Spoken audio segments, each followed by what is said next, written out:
சென்னையில் இன்று செம்பரம்பாக்கம் ஏரியிலிருந்து 20,000 கன அடி தண்ணீர் திறந்துவிடப்பட்டதை அடுத்து அடையாற்றில் வெள்ளப்பெருக்கு ஏற்பட்டுள்ளது. இதனையடுத்து கரையோர பகுதிகளைச் சேர்ந்த மக்கள் பாதுகாப்பான இடங்களில் தங்க வைக்கப்பட்டுள்ளனர். இது குறித்த கூடுதல் தகவல்களை சென்னை சைதாப்பேட்டையில் உள்ள நமது செய்தியாளர் லாவண்யாவிடம் கேட்கலாம். லாவண்யா, வணக்கம். தற்பொழுது இந்த செம்பரம்பாக்கம் ஏரியிலிருந்து தண்ணீர் உபரிநீர் திறக்கப்பட்டதன் காரணமாக அடையாற்றில் வெள்ளப்பெருக்கு ஏற்பட்டிருக்கிறது. நீங்க இருக்கக்கூடிய அந்த இடத்தை பார்த்தாலே தெரியுது அடையாற்றில் எந்த அளவிற்கு தண்ணீர் நிற்கிறது என்பதை பற்றி. அந்த இடத்தில் இருக்கக்கூடிய பாதிப்புகள் எந்த அளவிற்கு இருக்கு? மக்கள் எல்லாரும் அப்புறப்படுத்தப்பட்டு விட்டாங்களா? தமிழகத்தில் பெய்து வரும் கனமழை காரணமாக பல்வேறு நீர்நிலைகள் நிறைந்து வருகின்றன. குறிப்பாக சென்னையின் குடிநீர் ஆதாரமாக இருக்கக்கூடிய செம்பரம்பாக்கம் ஏரி தன்னுடைய முழு கொள்ளளவை எட்டியிருக்கிறது.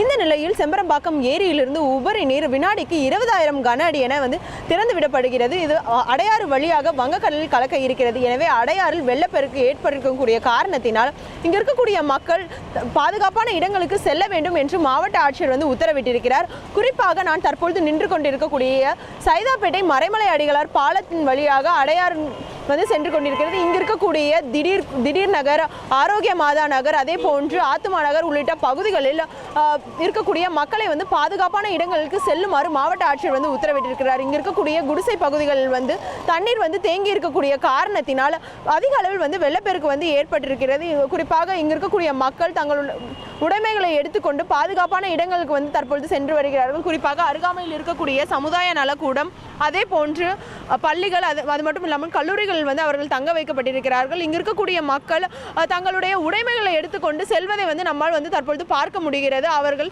ஏற்கனவே ஏற்பட்டிருக்கக்கூடிய மழை காரணமாக இங்கு அதிக பாதிப்பிற்கு உள்ளான பகுதி இந்த பகுதி. இங்கு மத்திய குழுவினர் ஏற்கனவே ஆய்வினை மேற்கொண்டார்கள்.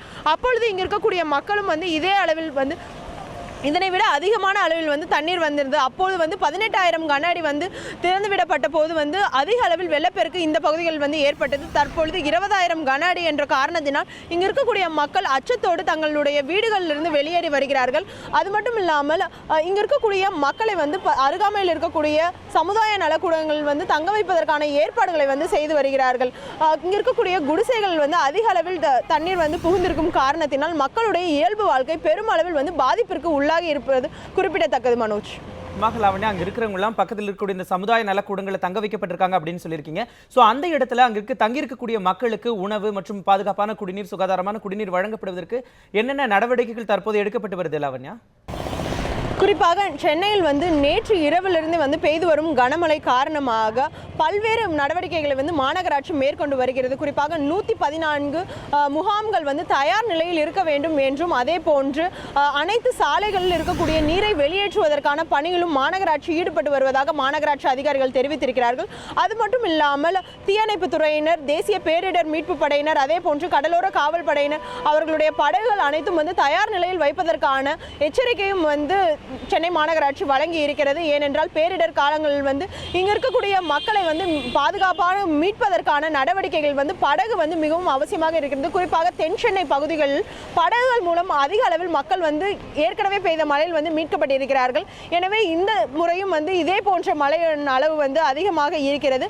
எனவே தற்பொழுதும் மக்களை மீட்பெடுப்பதற்காக படகுகளை உபயோகிக்கக்கூடிய பணியிலும் மாநகராட்சி ஈடுபட்டு வருகிறார்கள். அது மட்டும் இல்லாமல் சமுதாய நலக்கூடங்களிலும் முகாம்களிலும் தங்க வைக்க மக்களுக்கு நிவாரண உதவிகளும், அதே போன்று அவர்களுக்கு மருத்துவ உதவி, உணவு உள்ளிட்டவைகளை மாநகராட்சி வழங்கி வருகிறார்கள்.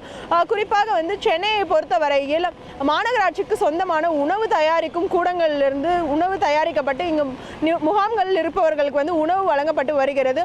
குறிப்பாக சென்னையை பொறுத்த வரையில் அதிக அளவில் முகாம்கள் மக்கள் தங்க வைக்கப்பட்டிருக்கிறார்கள். தென் சென்னையாக இருக்கட்டும், வட சென்னையாக இருக்கட்டும், வெள்ளத்தால் பாதிக்கப்பட்ட மக்களுக்கு முகாம்கள் தங்க வைத்து அவர்களுக்கான நடவடிக்கைகள் மேற்கொள்ளப்பட்டு வருகிறது. தற்பொழுது இங்கு சைதாப்பேட்டையை பொறுத்த வரையில் அருகாமையில் இருக்கக்கூடிய பள்ளிகள், அதாவது சென்ட் பிரான்சிஸ் சேவியர் பள்ளியிலும், அதே போன்று அன்னை வேளாங்கண்ணி கல்லூரியிலும் தங்க வைக்கப்பட்டிருக்கிறார்கள். அதே போன்று அருகாமையில் இருக்கக்கூடிய அரசுக்கு சொந்தமான சமுதாய நலக்கூடத்திலும் அவர்கள் தங்க வைக்கப்பட்டு அவர்களுக்கு உணவுகள் வழங்கப்பட்டிருக்கிறது. இங்கு குறிப்பாக சைதாப்பேட்டை ஆற்றங்கரையோரத்தில் இருக்கக்கூடிய மக்கள் பாதுகாப்பான இடங்களுக்கு தற்பொழுது குடிபெயர்ந்து வருகிறார்கள். அதாவது இன்று காலையில் இருந்துதான் மாவட்ட ஆட்சியரின் உத்தரவு வந்தது. அதன் பின்னர் இவர்கள் இங்கிருந்து தங்கள் பாதுகாப்பான இடங்களை தேடி அவர்கள் நகர்ந்து கொண்டிருக்கிறார்கள். மனோஜ், லாவண்யா, தற்பொழுது இந்த அடையாற்றில் ஏற்பட்டிருக்கக்கூடிய இந்த வெள்ளப்பெருக்கின் காரணமாக சைதாப்பேட்டையில் இருக்கக்கூடிய அந்த பகுதிகள்லாம் பாதிப்பிற்கு உள்ளாயிருக்கு அப்படின்னு சொல்லியிருக்கீங்க. அந்த பகுதிகளை தவிர சென்னையில் அடையாறில் ஏற்பட்டிருக்கக்கூடிய இந்த வெள்ளம் காரணமாக எந்தெந்த பகுதிகள் பாதிப்புக்கு உள்ளாயிருக்கு லாவண்யா? மனோஜ், செம்பரம்பாக்கம் ஏரியிலிருந்து திறக்கப்பட்டிருக்கக்கூடிய உபரி நீர் வங்கக்கடல் வந்து கலப்பதற்கு வந்து அடையாறு வழியாக செல்கிறது. இந்த அடையாறு கரையோரங்கள் இருக்கக்கூடிய மக்கள் வந்து பாதுகாப்பான இடங்களுக்கு வந்து செல்ல வேண்டும் என்று வந்து உத்தரவிட்டிருக்கிறார்கள். இந்த நிலையில் அடையாறு கரையோரமாக இருக்கக்கூடிய அனகாபுத்தூர், அதே போன்று அடையாறு, சைதாப்பேட்டை, KK நகர் உள்ளிட்ட பகுதிகளிலும் வந்து அதிக அளவில் பாதிப்பிற்கு உள்ளாகி இருப்பது என்பது குறிப்பிடத்தக்கது. குறிப்பாக இந்த பகுதிகளில் இருக்கக்கூடிய மக்கள் தாழ்வான இடங்களில் இருப்பவர்கள் பாதுகாப்பான மேல் இடங்களுக்கு வந்து செல்ல வேண்டும் என்று வந்து அறிவுறுத்தல் வந்து ஏற்கனவே வந்து கொடுக்கப்பட்டிருக்கிறது. தற்பொழுது வரை அவர்கள் வந்து சென்று கொண்டிருக்கிறார்கள். குறிப்பாக அனகாபுத்தூர் வந்து மிகுந்த பாதிப்பிற்கு உள்ளான பகுதி என்றுதான் கூற வேண்டும். ஏனென்றால் செம்பரம்பாக்கத்திலிருந்து திறந்துவிடக்கூடிய உபரி நீர் முதலாவதாக அனகாபுத்தூர் பகுதியை தான் வந்து வந்தடையும். அங்கு வந்து அதிக அளவில் மக்கள் தங்களுடைய வீடுகளில் வந்து தண்ணீர் புகுந்திருக்கும் காரணத்தினால் அவர்களுடைய வாழ்வாதாரம் என்பது வந்து மிகுந்த கேள்விக்குறிக்கு வந்து உள்ளாகி இருக்கிறது. ஏற்கனவே பெய்த கனமழை காரணமாக அவர்களுடைய வாழ்வாதாரம் வந்து மிகுந்த பாதிப்பிற்கு உள்ளாகி இருக்கிறது என்பது வந்து அனைவரும் அறிந்த ஒன்று. இந்த நிலையில் தற்பொழுது பெய்திருக்க மழையின் காரணமாக உபரி நீர் வெளியேறி இருக்கிறது.